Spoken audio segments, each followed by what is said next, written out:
Kami sebentar juga akan mendengarkan firman.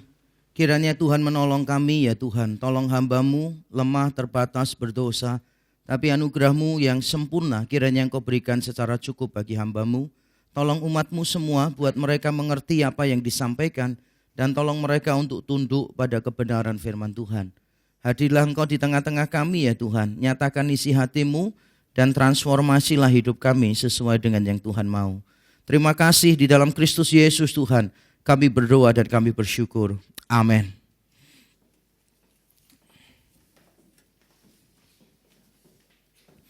Nah, Shalom. Salam sejahtera dalam kasih Tuhan kita Yesus Kristus. Ini adalah acara yang khusus ibadah bernuansa Imlek karena kita baru saja merayakan tahun baru. Nah, saudara, saya ingin membahas satu tema, tapi kali ini saya tidak akan berkhotbah, tetapi lebih berbentuk mini seminar. Mengapa saya katakan mini seminar? Karena waktu saya sangat terbatas sekali, hanya 45-50 menit.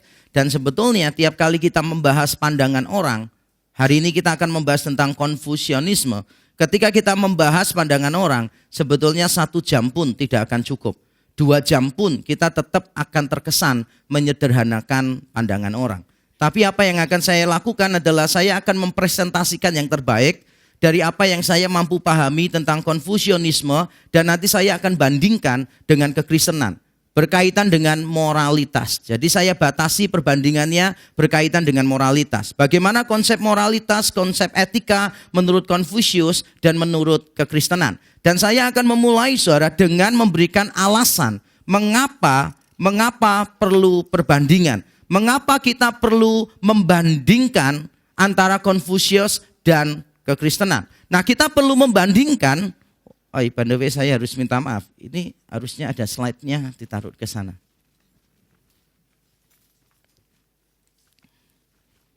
Karena ada beberapa alfabet Mandarin yang kalau saudara nggak lihat, saudara nggak tahu. Ya, karena saya aja sudah lihat tetap tidak tahu. Apalagi saudara kalau nggak lihat. Nah, mengapa kita perlu membandingkan antara Konfusius dan kekristenan? Alasannya adalah karena antara Konfusius dan Tuhan Yesus sama-sama dikenal sebagai guru etika yang terbaik. Jadi kalau kita belajar tentang sejarah moralitas, maka kita akan melihat di daerah timur yang paling dikagumi etikanya adalah Tuhan Yesus, kemudian Buddha, dan Konfusius. Kemudian ada lagi yang dimasukkan Mahatma Gandhi. Tetapi biasanya orang membicarakan Tuhan Yesus dengan Konfusius atau Tuhan Yesus dengan Buddha. Tapi kalau saudara bicara dari wilayah yang barat, maka saudara akan menemukan beberapa filsuf Yunani yang akan disebutkan di sana. Tapi kita sekarang sedang membicarakan tentang pemikiran filsafat etika yang berasal dari timur. Nah, antara Konfusius dengan Yesus sama-sama dikenal sebagai para pemikir etika yang luar biasa mendalam dan mereka sangat dikagumi banyak orang. Sehingga kita perlu untuk membandingkan. Bukan cuma mereka terkenal dengan ajaran etikanya yang luar biasa, tetapi juga ada beberapa hal yang mereka ajarkan ternyata sangat mirip sekali. Mungkin saudara mengenal Golden Rule. Ajaran Tuhan Yesus yang mengatakan lakukan kepada orang lain apa yang orang lain ingin lakukan kepadamu. Dan jangan lakukan kepada orang lain apa yang engkau tidak ingin orang lain lakukan kepadamu. Ini dikenal dengan nama Golden Rule. Dan menariknya adalah sebelum Tuhan Yesus mengajarkan Golden Rule, ternyata Golden Rule sudah diajarkan oleh Konfusius.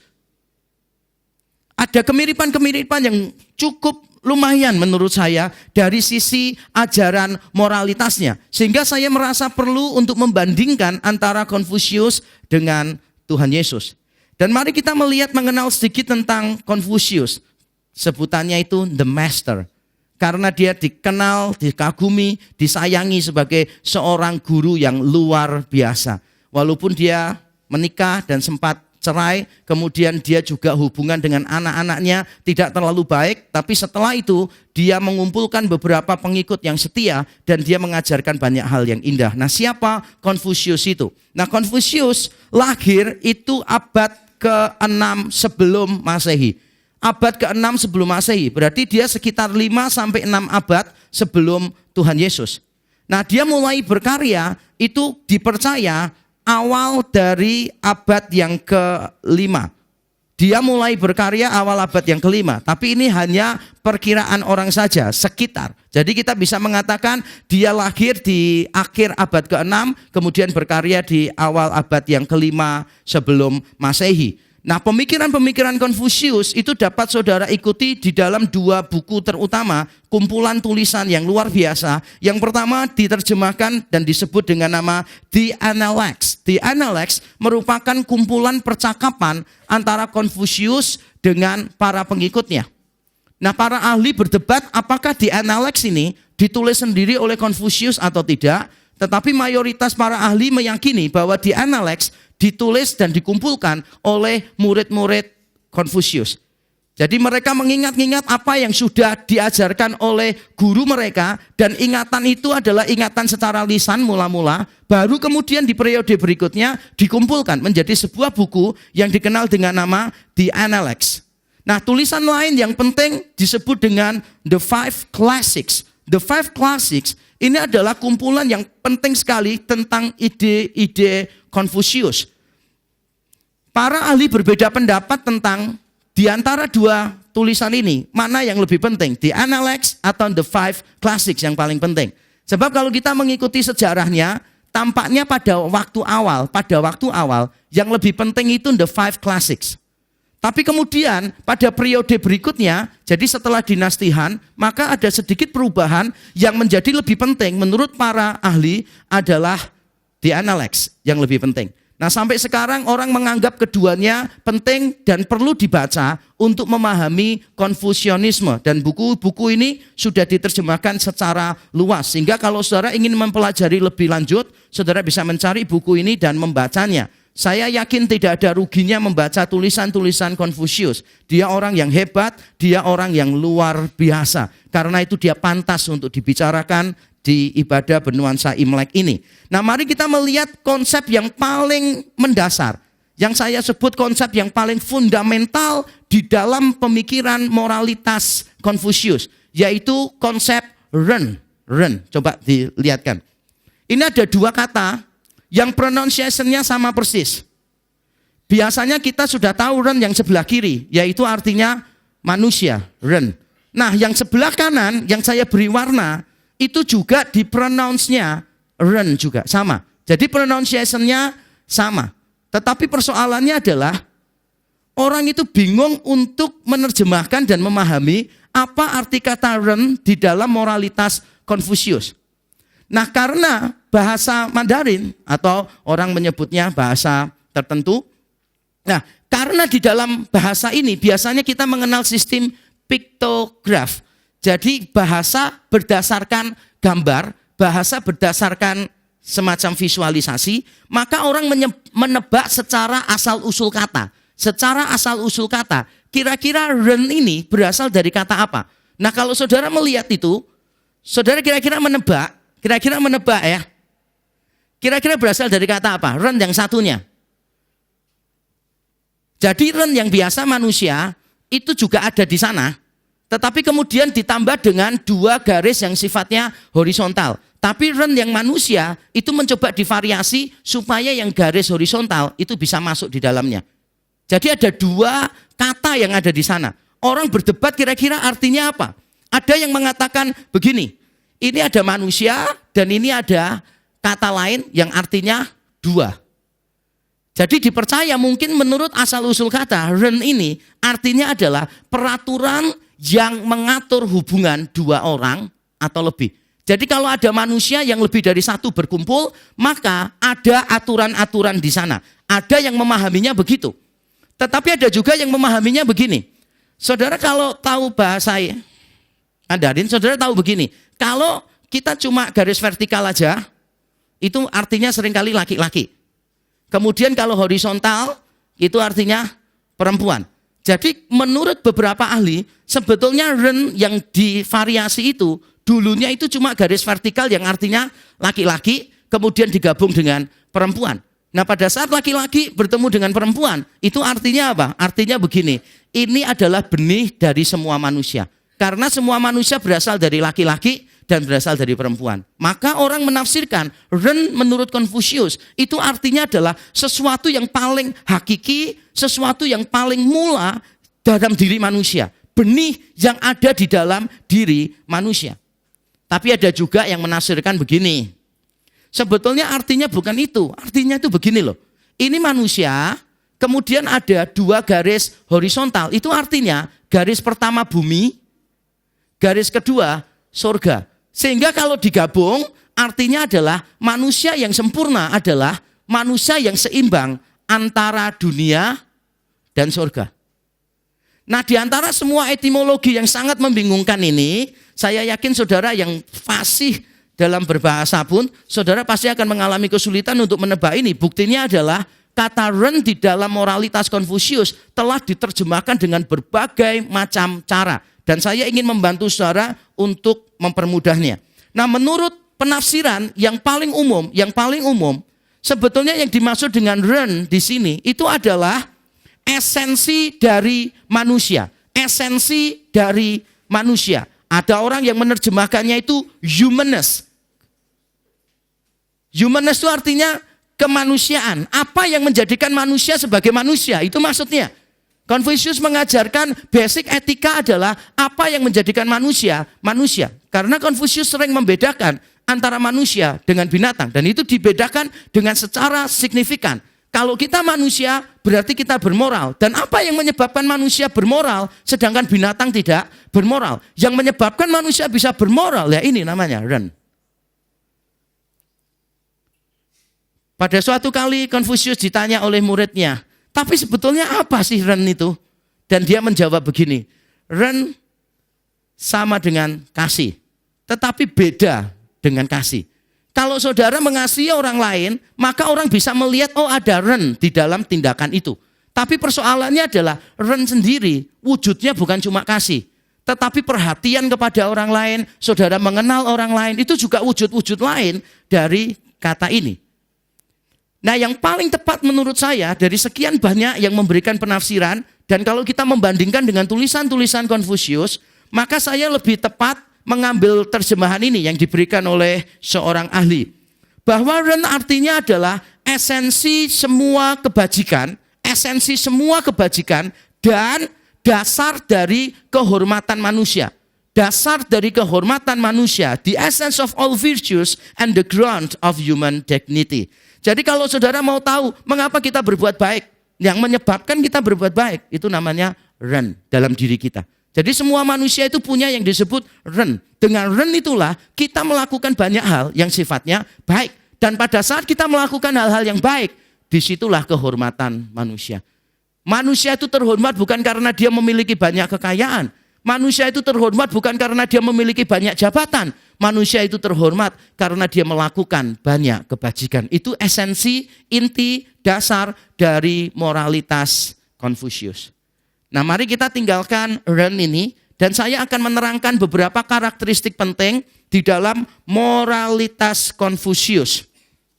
Ada 4 hal yang kita perlu tahu sifat dari moralitas Konfusius. Dan saya akan mencoba secara cepat tetapi mewakili pandangan Konfusius. Yang pertama adalah etika atau moralitas di dalam konsep Konfusius bersifat politikal. Bersifat politis. Dalam arti adalah Konfusius sering membicarakan tentang negara. Bagaimana negara itu menjadi tempat yang baik untuk semua warga negara. Dan ini kita bisa pahami karena pada saat dia lahir dan dia besar, dia memang berada dalam situasi politik yang tidak menentu. Sehingga dia perlu memberikan jawaban kepada murid-muridnya seputar gejolak politik yang ada pada zaman dia. Dan dia kemudian sering mengajarkan begini, kesejahteraan suatu negara itu bergantung pada moralitas atau kebajikan para pemimpinnya. Etika itu tidak hanya berhenti pada saya dan saudara, tidak berhenti pada saya dan sekelompok orang, tetapi harus terus sampai menyentuh area-area politik. Dan menurut saya ini merupakan pemikiran yang indah loh saudara. Ini merupakan pemikiran yang agung. Karena banyak orang misalnya hanya menganggap etika itu pada level practical life sehari-hari. Tetapi pada saat masuk dunia politik seringkali etika dilupakan. Para politikus menurut saya perlu belajar banyak dari Konfusius. Karena pemikiran-pemikiran dia tentang politik, tentang bagaimana negara seharusnya diatur luar biasa, luar biasa. Kalau saya bisa bilang dia adalah seorang politikus yang handal. Dan menurut catatan sejarah memang dia sempat mengaplikasikan ide-ide politiknya dia tentang moralitas di dalam politik pada saat dia menerima sebuah jabatan di dalam pemerintahan. Nah saudara, dia bersifat political, moralitas Konfusius. Yang kedua saudara, sifatnya hierarkikal. Dan ini menarik sekali menurut saya. Dia mengatakan begini, pemimpin yang baik akan mempengaruhi dunia. Tapi sebelum pemimpin yang baik itu mempengaruhi dunia, maka dimulai dari mana? Dimulai dari masyarakat. Tapi masyarakat yang baik dimulai dari mana? Dimulai dari keluarga. Jadi sebelum para ahli edukasi, sebelum para ahli pendidikan modern itu berkoar-koar seolah-olah menemukan hal baru, mengatakan bahwa kalau mau negara kuat, keluarga harus kuat. Konfusius cuma tertawa aja. Karena sudah sejak abad yang ke-5, abad ke-6 sebelum Masehi, dia sudah mengajarkan itu. Masa depan negara, masa depan seluruh dunia bergantung pada keluarga. Bagaimana kita mendidik anak-anak kita, itu akan menentukan bagaimana jadinya negara kita. Dan bagaimana kita mendidik anak-anak kita akan menentukan bagaimana dunia nantinya. Saudara, ini pemikiran yang sifatnya hierarkikal. Kita kadang-kala kan ingin begini kan, mengapa Indonesia ini kok tidak jadi baik-baik sih? Dibutuhkan berapa Ahok misalnya begitu, berapa Jokowi begitu kan, berapa Risma untuk mengubah Indonesia. Kita mikirkannya yang tinggi-tinggi terus. Tetapi Konfusius mungkin akan menasihati kita. Kalau mau negaramu berubah, mulai dari yang paling kecil, yaitu keluargamu berubah. Kalau engkau mendidik anakmu dengan kebajikan, maka nanti pada akhirnya engkau akan menuai. Negara ini akan dipulihkan, akan dibaharui, dan nanti seluruh dunia juga akan dikuasai oleh kebajikan. Sifatnya hierarkikal, meningkat. Political, hierarkikal, dan yang ketiga adalah universal. Karena ketika dia membicarakan tentang Ren tadi, sebetulnya Konfusius itu meyakini bahwa setiap manusia dimanapun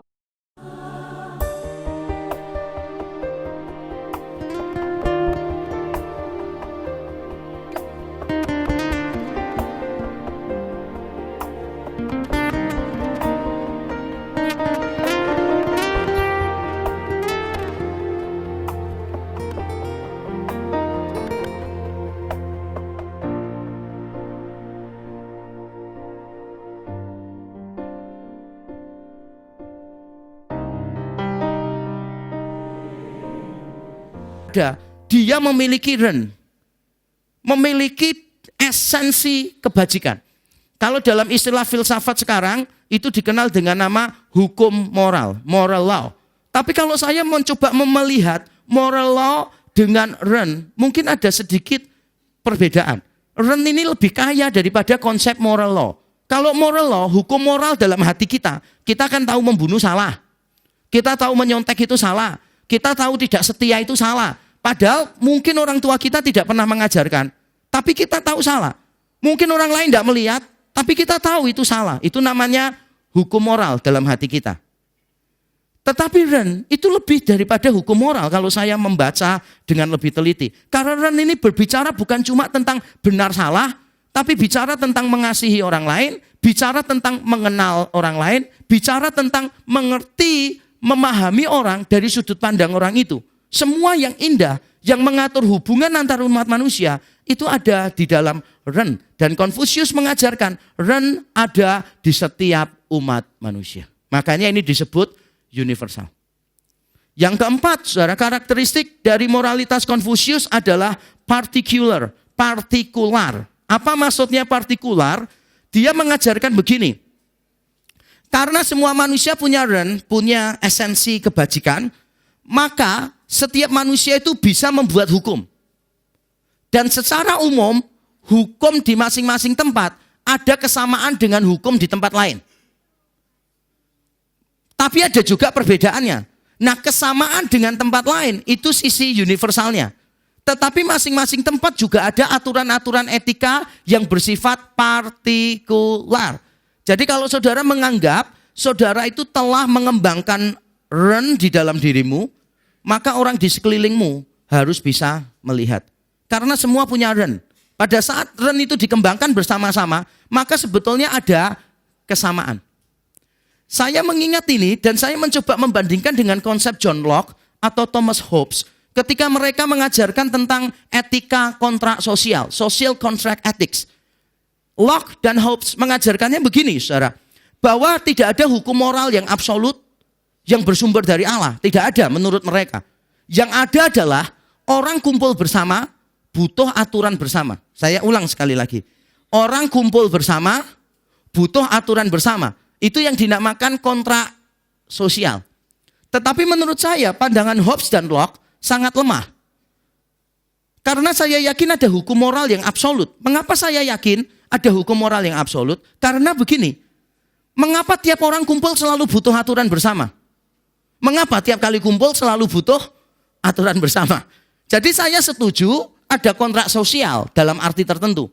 Tetapi pertanyaan saya lebih mendalam dari itu. Mengapa semua orang butuh kontrak sosial? Saudara kalau hidup bersama, kos-kosan dengan orang lain, ada aturan enggak? Ada. Saudara hidup bergereja ada aturan. Tiap kali saudara hidup dengan orang lain, selalu ada kebutuhan untuk aturan. Dan ini bagian dari hukum moral yang absolut sebetulnya. Nah, kalau menurut Konfusius, dia mengatakan bahwa hal yang universal ini akan terwujud di dalam hal-hal yang partikular, yaitu norma-norma di dalam budaya.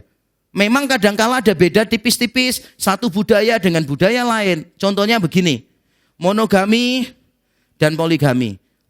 Istri cuma satu atau istri banyak. Di beberapa suku boleh istri banyak, di satu suku istri cuma satu. Bahkan ada yang suaminya banyak, poliandri juga. Nah, menariknya begini, apakah berarti etika itu relatif?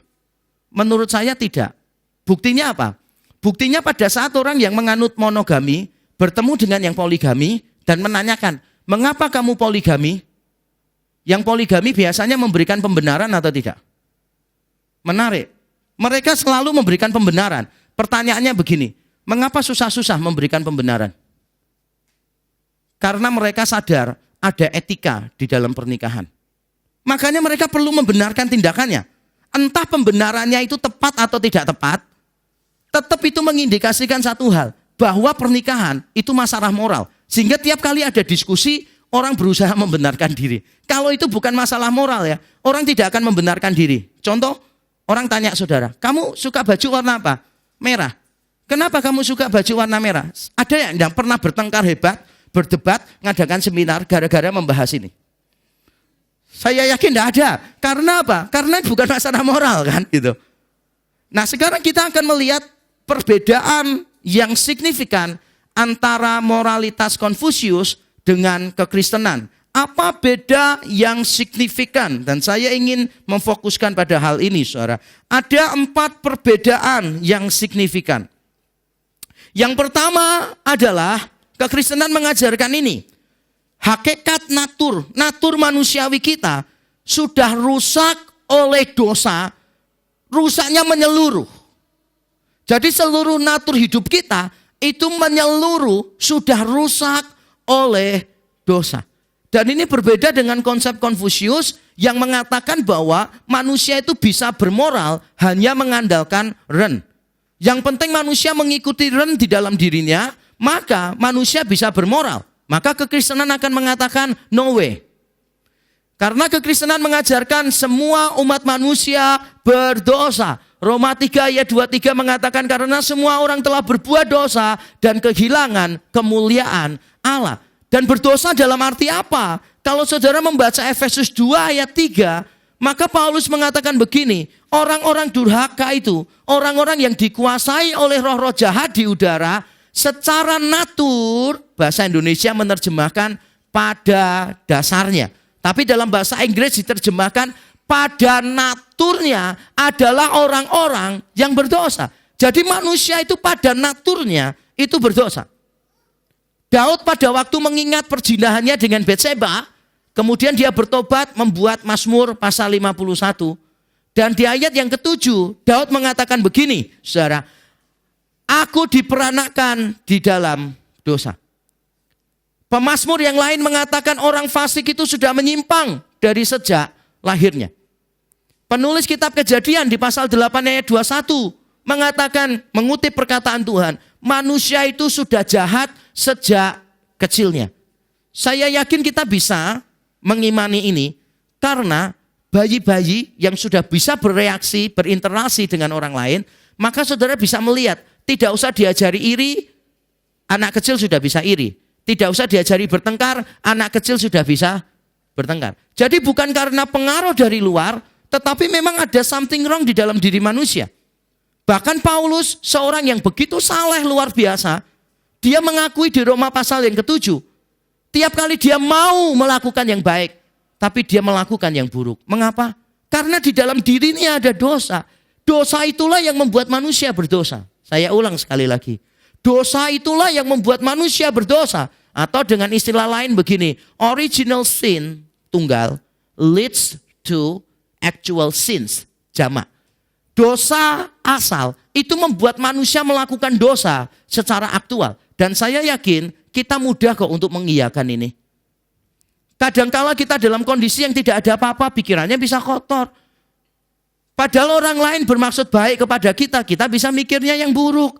Kita seringkali bergumul dengan uang, bergumul dengan seks, bergumul dengan kemarahan, bergumul dengan hal-hal yang berdosa di dalam hidup kita. Dan kita tahu, something wrong with us. There is something wrong with us. Karena natur kita adalah natur yang berdosa. Jadi Alkitab mengajarkan natur manusia itu negatif, kalau Konfusius mengajarkan natur manusia itu positif. Bahkan salah satu pemikir Konfusianisme yang berikutnya mengatakan begini, good nature of man, natur manusia yang baik itu sama seperti air yang selalu turun ke bawah. Seperti air yang selalu turun ke bawah, artinya begini, manusia itu sebetulnya semua baik. Dan dia akan menghasilkan hal yang baik. Sama seperti air dari atas turun ke bawah. Pernah lihat nggak ada air ke atas? Ada, namanya air mancur atau saudara disiram orang lain. Nah itu melawan alam. Kalau menurut pemikir Konfusianisme periode berikutnya, itu melawan natur, melawan alam. Harusnya air itu ke bawah.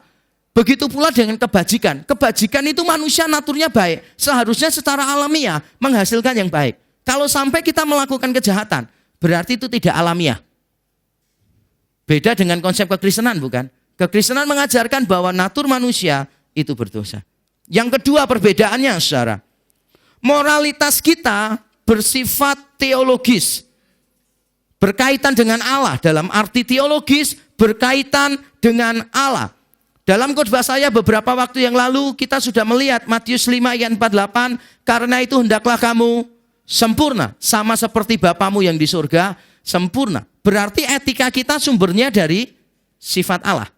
Kemudian Yesus di Matius pasal 5 ayat yang ke-13 mengatakan, hendaklah terangmu, ayat yang ke-16, hendaklah terangmu bercahaya di depan semua orang, sehingga orang lain melihat perbuatanmu yang baik dan memuliakan Bapamu yang di surga.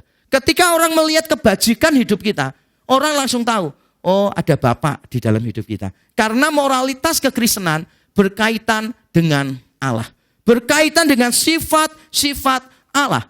Di dalam 1 Korintus 6 misalnya, ketika Paulus membahas tentang perzinahan dengan pelacur, beberapa jemaat terjebak pada percabulan, Paulus mengingatkan begini, kamu tidak tahukah bahwa tubuhmu milik Allah? Tubuhmu adalah rumah Allah. Jadi selalu dikaitkannya dengan Allah. Nah sedangkan Konfusius diperdebatkan luar biasa oleh para ahli. Apakah Konfusianisme sebuah agama atau tidak? Ada yang mengatakan Konfusianisme itu sebuah sistem etika. Ada yang mengatakan Konfusianisme adalah sebuah agama. Mengapa mereka ragu mengkategorikan Konfusianisme sebagai sebuah agama? Karena Konfusius itu tidak terlalu memperhatikan hal-hal yang sifatnya non-material. Suatu ketika dia ditanya oleh muridnya, "Guru, apa yang terjadi setelah kematian?" Jawabannya Konfusius apa? Konfusius jawabnya begini, "Kamu aja tidak paham kehidupan, kamu saja tidak bisa menjalani kehidupan dengan baik. Mengapa kamu tanya tentang kematian?" Mengerti?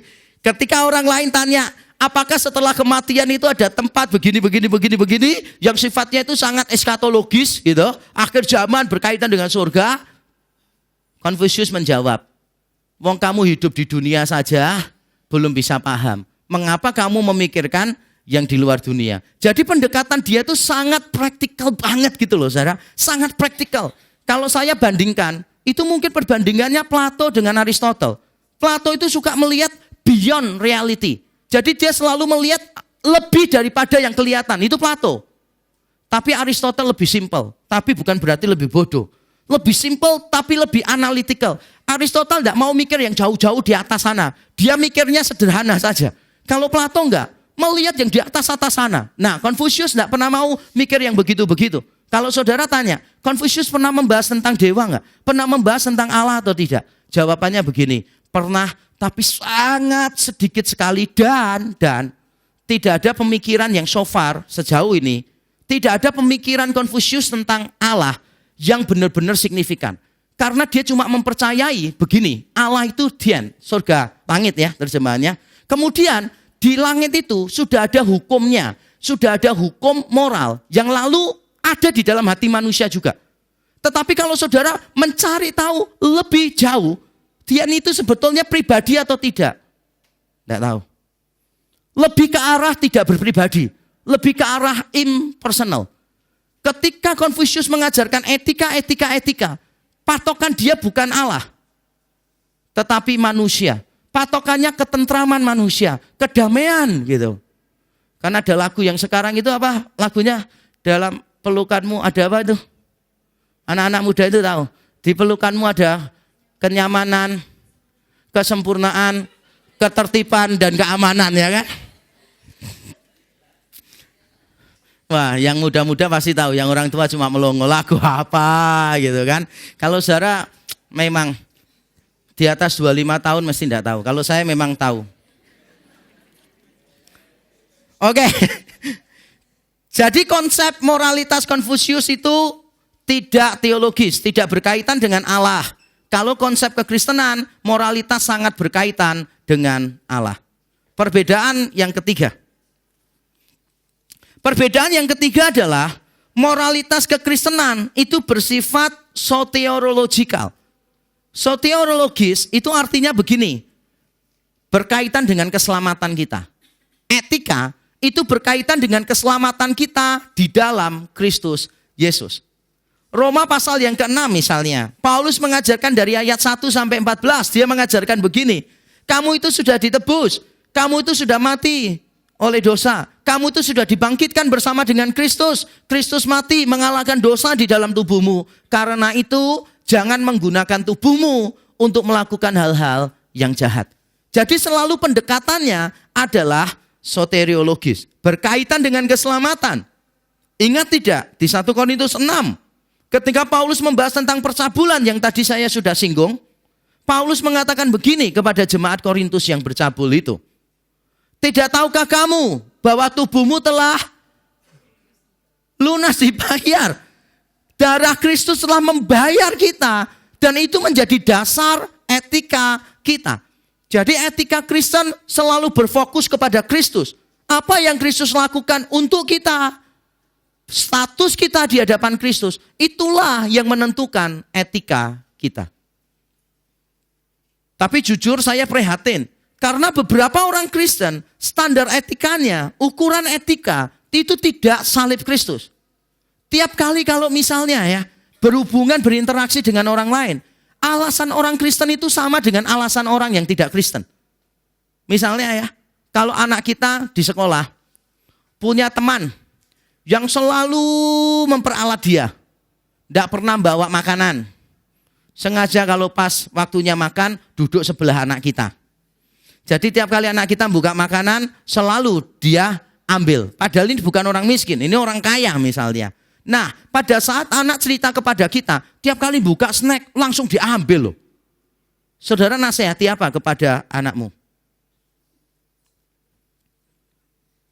Kaitkan sama Kristus.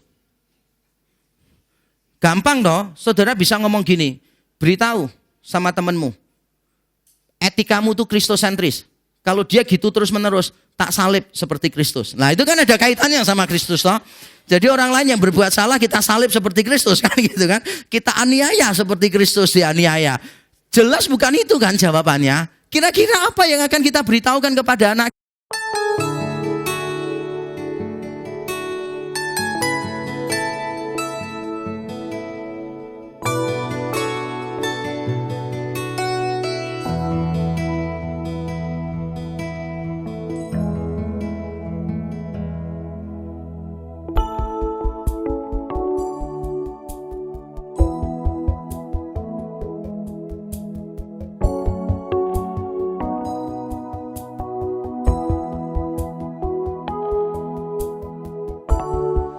Anak saya dulu pernah punya problem begitu. Jadi tiap kali buka snack langsung diambil temannya.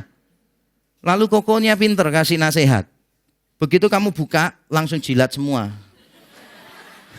Kayak orang main harmonika gitu loh. Begitu buat langsung gitu kan. Orang enggak ada yang mau. Celakanya mungkin tetap mau. Saudara. Saya punya teman begitu soalnya. Walaupun sudah digitu kan tetap dirampas sama dia tetap makan juga kan begitu. Nah, disinilah kita perlu menyeimbangkan antara kebenaran dan kebaikan. Kristus bukan cuma benar, tapi dia baik. Tapi dia bukan cuma baik, tetapi dia juga benar.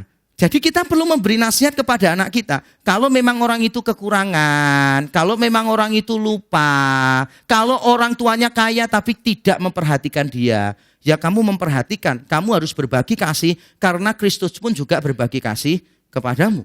Jadi nasihat-nasihat kita selalu ada kaitannya dengan Kristus. Dan itulah yang seharusnya kita lakukan ketika kita menasihati anak-anak kita. Harus belajar yang baik. Kaitannya dengan Kristus apa? Seringkali gini, kamu ya belajar yang baik. Jangan bodoh. Bodoh itu nanti kamu susah cari kerja. Gajinya nanti sedikit. Tambahin, kayak papamu. Hubungannya sama Kristus apa? Hubungannya sama Kristus apa gitu loh saudara. Harusnya kan kita beritahu, harusnya itu kamu pintar dalam sekolah. Kenapa? Karena kalau kamu pintar, kamu punya pengaruh besar. Kalau kamu punya pengaruh besar, mudah bagi kamu untuk memberitakan Kristus, mudah bagi kamu untuk melawan kejahatan yang ada di dunia. Karena kamu punya pengaruh. Konfusius ketika mengajarkan moralitas, jelas dia tidak mengaitkannya dengan keselamatan. Karena memang dia tidak mengajarkan dan tidak percaya tentang keselamatan. Dia tidak percaya bahwa setelah kematian, setelah kehidupan ini, setelah kita nanti mati, ada kehidupan yang berikutnya seperti yang kita pahami sekarang.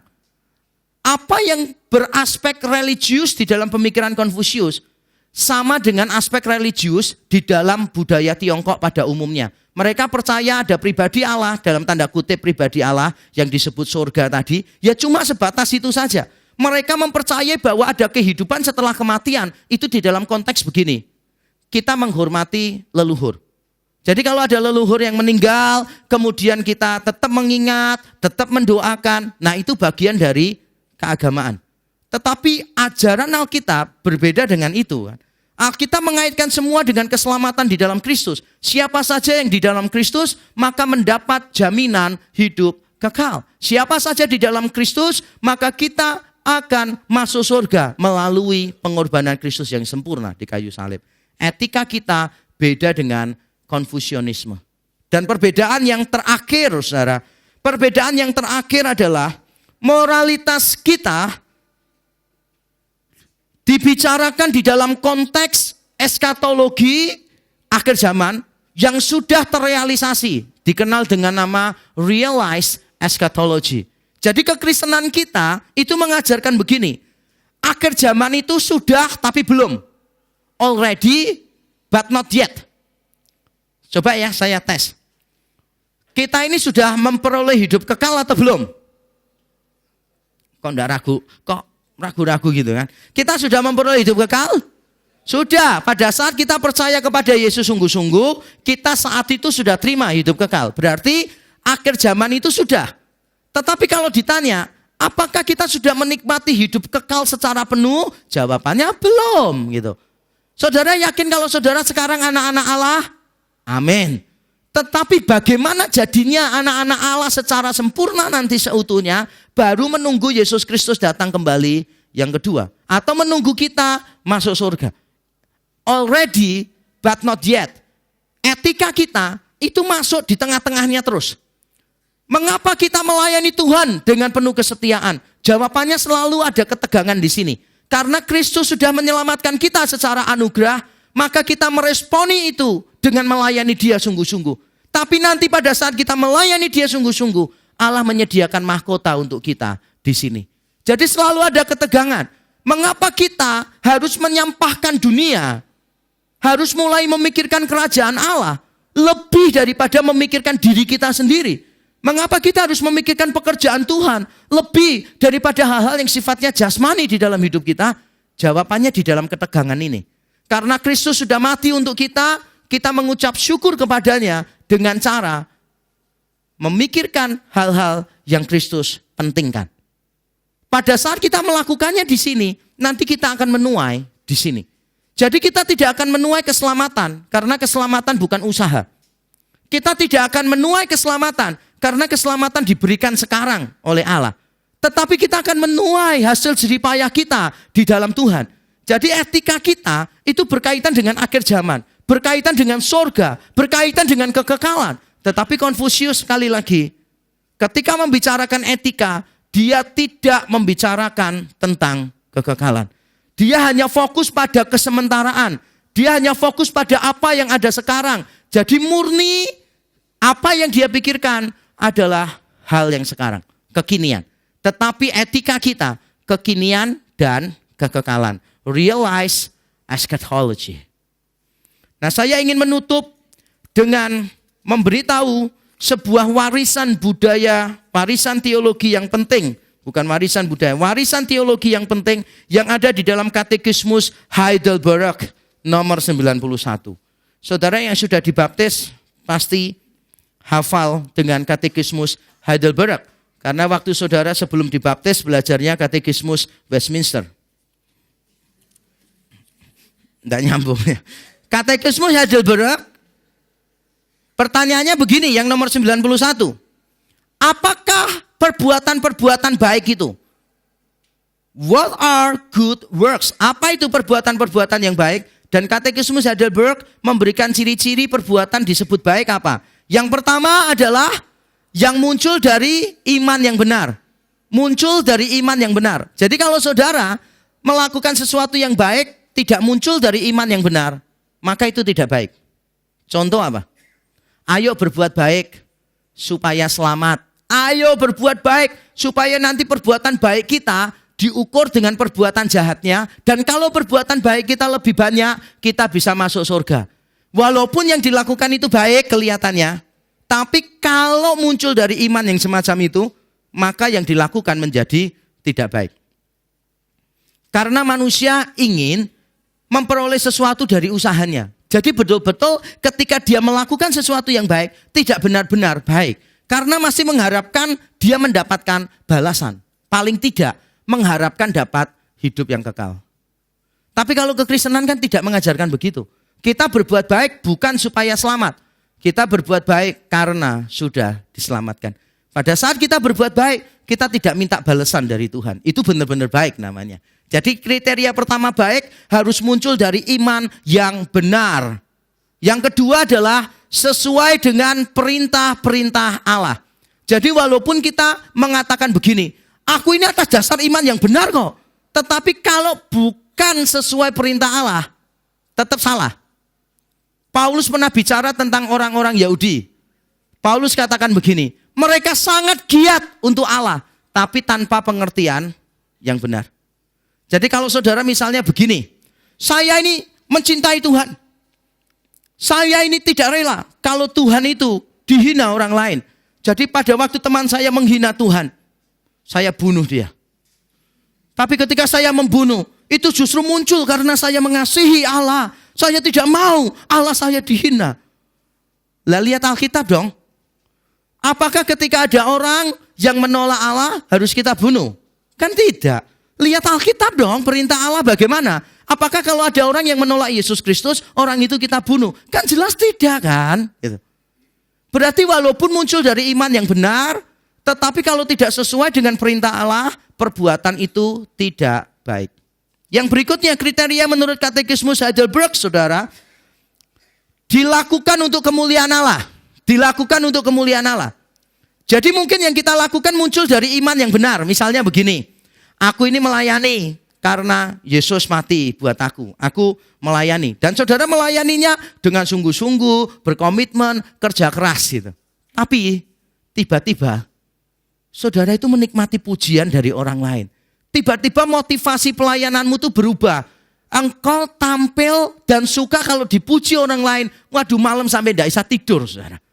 Jadi mungkin saudara itu dipilih, misalnya hari ini, dipilih jadi pemain musik, atau jadi pengkhotbah, atau jadi pemain yang lain. Saudara mimpin nyanyi di sini misalnya, ya kan? Wah, dipuji orang, wah bagus, nggak bisa tidur. Besok tanya, Imleknya tahun ini kapan lagi? Gitu kan? Jadi sampai kepengen Imleknya itu setahun 2 kali kan? Nah, kalau sampai kita ini tiba-tiba ada keinginan untuk dipuji orang lain, maka yang kita lakukan bukan untuk kemuliaan Tuhan. Yang kita lakukan itu untuk diri sendiri. Maka walaupun itu muncul dari iman, walaupun engkau lakukan sesuai dengan perintah Tuhan, tetapi kalau motivasinya bukan untuk kemuliaan Tuhan, itu berdosa. Nah, berikutnya saudara, tidak didasarkan pada pendapat atau tradisi manusia. Kebajikan yang benar-benar baik tidak boleh didasarkan pada tradisi manusia. Jadi walaupun ada tradisi, walaupun kita tahu tradisi itu ya lumayan lah. Tapi kalau kita tahu tradisi itu bertentangan dengan firman Tuhan, harus kita tolak. Suatu ketika ada orang tua, ini saya membaca berita Desember lalu, terjadinya di Amerika. Ada keluarga menuntut sebuah produsen alat elektronik. Gara-gara begini, pada waktu Natal, banyak anak kecil di Amerika itu menantikan kedatangan Sinterklas lebih daripada menantikan kelahiran Tuhan Yesus. Jadi mereka menantikan Sinterklas dan mereka tuh pikir Sinterklas itu orang yang baik sekali. Nah, pada saat Natal mereka itu dapat hadiah mainan elektronik yang cukup terkenal mereknya.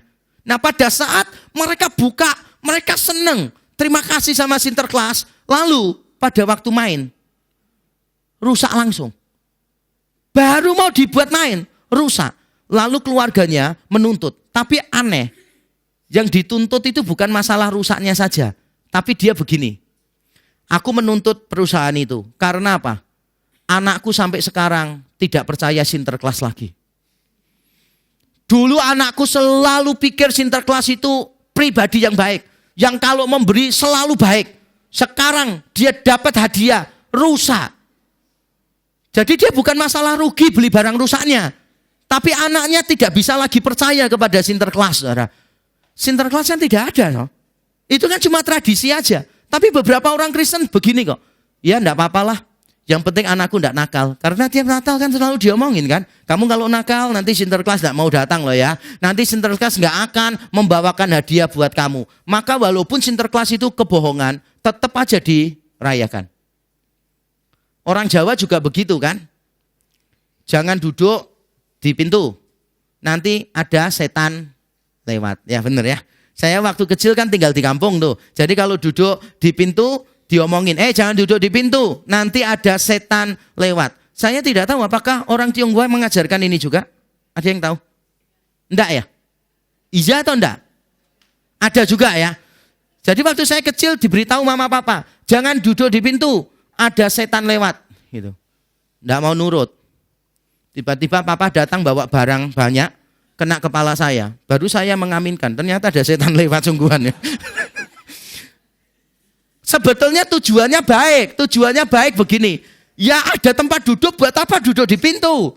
Nanti bisa terjepit pintu, bisa juga orang lain lewat terganggu karena kamu duduk di sana kan.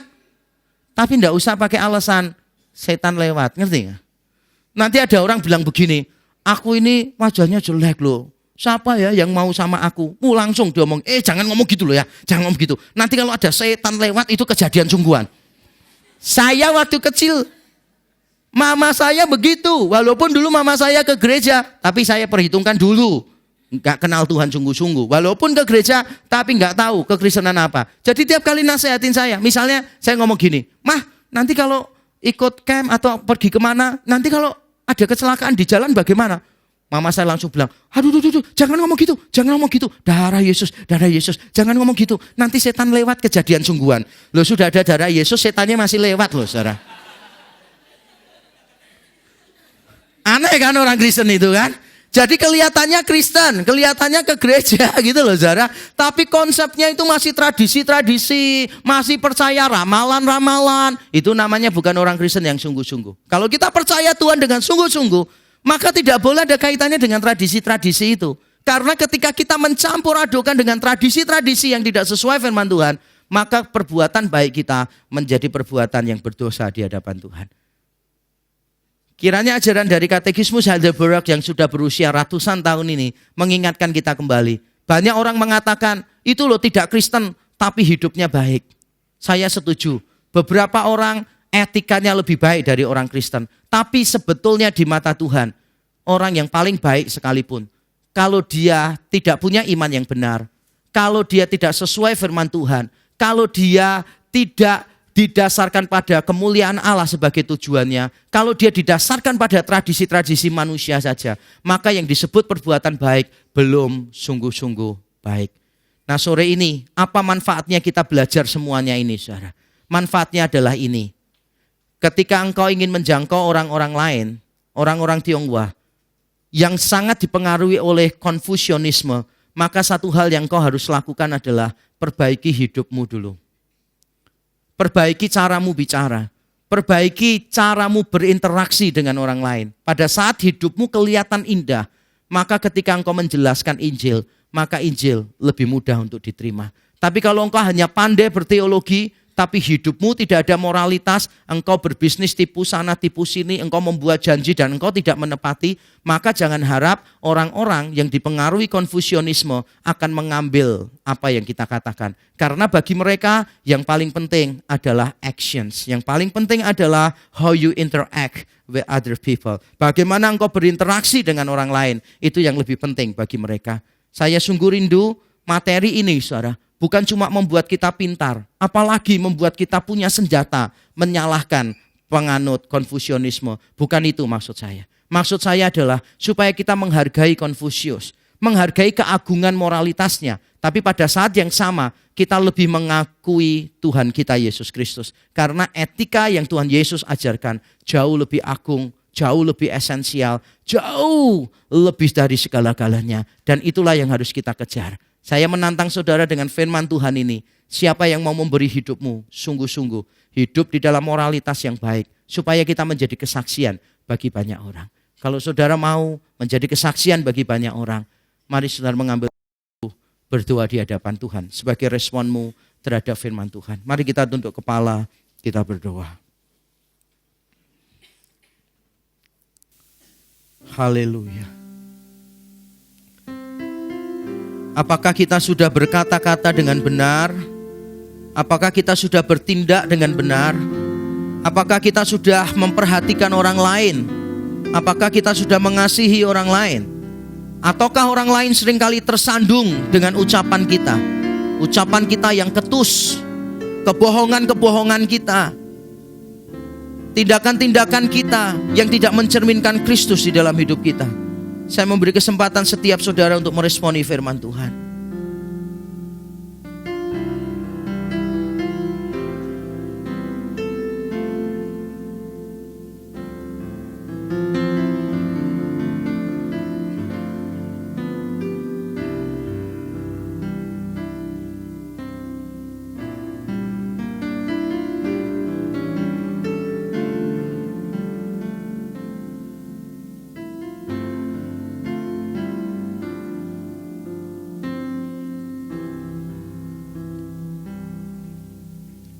Bapa di surga, terima kasih untuk firman-Mu ya Tuhan. Terima kasih kalau kami bisa diingatkan betapa kami secara natur adalah orang-orang yang berdosa. Secara natur seluruh pikiran, perasaan, tindakan kami sudah teracuni oleh dosa. Kami kadangkala menginginkan yang baik, tetapi justru yang jahat yang kami lakukan. Tapi biarlah itu membuat kami sadar bahwa kami tidak bisa diselamatkan melalui perbuatan baik. Kami hanya bisa diselamatkan melalui anugerah di dalam Kristus Yesus. Biarlah itu mengingatkan kami untuk lebih bersandar kepada Roh-Mu yang kudus ya Tuhan, yang mampu untuk memimpin kami kepada seluruh kebenaran, yang mampu memberi kami kekuatan yang cukup untuk berjalan dari satu kesucian kepada kesucian yang lain. Kami bersyukur Tuhan mengingatkan kami bahwa etika kami bukan berasal dari peraturan sosial, bukan tuntutan budaya, tapi etika kami bersumber dari Allah sendiri. Sifat-sifat Allah yang agung, itulah sumber etika kami. Kami bersyukur sumber etika kami adalah salib Kristus, pengorbanan Kristus yang sempurna di kayu salib. Itulah yang membuat kami berbuat baik. Kami berbuat baik bukan supaya diselamatkan, tapi karena diselamatkan di dalam Engkau. Kami bersyukur Engkau memberi keselamatan secara cuma-cuma kepada kami melalui salib Yesus Kristus. Tuhan tolonglah kami senantiasa ya Tuhan, supaya kami hari demi hari kami terus menjadi orang yang lebih baik. Dan kami berdoa kiranya perubahan dunia dimulai dari keluarga kami sendiri, dimulai dari diri kami sendiri. Terima kasih atas semuanya ini Tuhan. Terpujilah nama-Mu di dalam Kristus Yesus Tuhan. Kami berdoa dan kami bersyukur. Amin. Tuhan memberkati kita.